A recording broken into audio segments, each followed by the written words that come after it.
À toutes et à tous, bonjour et bienvenue sur Numedia News.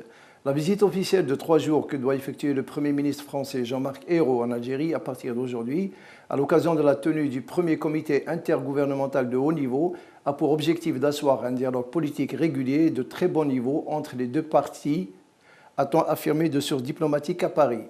Pour sa première visite officielle, M. Ayrault sera accompagné de 9 de ses ministres, dont ceux de l'Intérieur Manuel Valls, du Commerce extérieur Nicole Bricq, ainsi que de plusieurs parlementaires et hommes d'affaires français.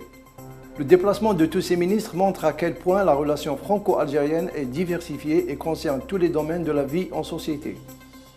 Selon un projet du déroulé de la visite, M. Ayrault aura des entretiens avec son homologue algérien M. Abdelmalek Sellal, suivis par la signature d'accords et de contrats entre les deux pays, commente Decca News dans son édition d'aujourd'hui. Dans la capitale yéménite, Sanaa, le consul japonais a été blessé lors d'une attaque par des individus dimanche alors qu'il était à bord de son véhicule. Il a été transporté à l'hôpital sans autre précision sur la nature de ses blessures. Des sources sécuritaires ont déclaré que des assaillants ont attaqué la voiture du consul dans le périmètre de l'ambassade du Japon à Sanaa.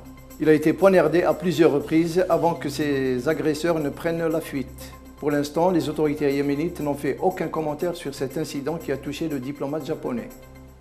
La chaîne de télévision Al-An a rapporté que l'Iran poursuivra ses négociations nucléaires avec les puissances mondiales en dépit de son retrait des pourparlers à l'échelle des experts pour protester contre la décision américaine d'inclure des entreprises et des individus soupçonnés d'avoir été à l'origine des sanctions contre l'Iran, selon le ministre des Affaires étrangères M. Mohammed Javad Zarif via le réseau social Facebook. Et ce, en vertu de l'accord signé entre l'Iran et le groupe des 5+1 de ne pas imposer de nouvelles sanctions contre Téhéran durant la période de transition de 6 mois durant laquelle l'Iran a accepté de geler le développement nucléaire. Les autorités palestiniennes ont évacué plus de 5000 personnes de leur foyer en raison des inondations provoquées par la tempête polaire Alexa provenant de Russie. Les équipes de secours ont été contraintes d'utiliser des embarcations pour atteindre les vastes zones dans la bande de Gaza gorgées d'eau, selon un porte-parole de l'Office des secours et de travaux des Nations Unies pour les réfugiés en Palestine dans le Proche-Orient. Les eaux dans certaines régions près du camp des réfugiés de Jabalia avaient atteint 2 mètres de hauteur. La tempête polaire a provoqué des chutes de neige en Cisjordanie jamais enregistrées depuis des décennies. En Mauritanie, le leader de l'opposition, Ahmed Ould Daddah, a déclaré hier que l'option du boycott décidée par la coordination de l'opposition en Mauritanie fut un succès et que les élections législatives se sont déroulées dans un climat qui frise le ridicule, selon Ould Daddah.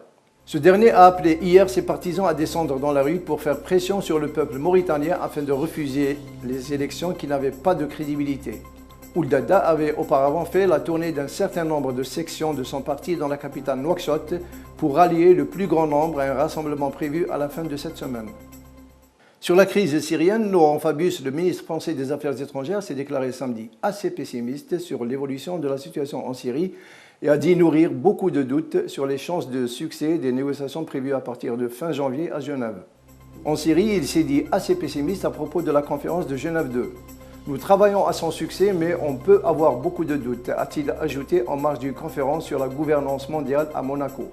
Et si malheureusement le succès n'est pas au rendez-vous, cela signifie que ce pays martyr va continuer de souffrir et les pays voisins aussi.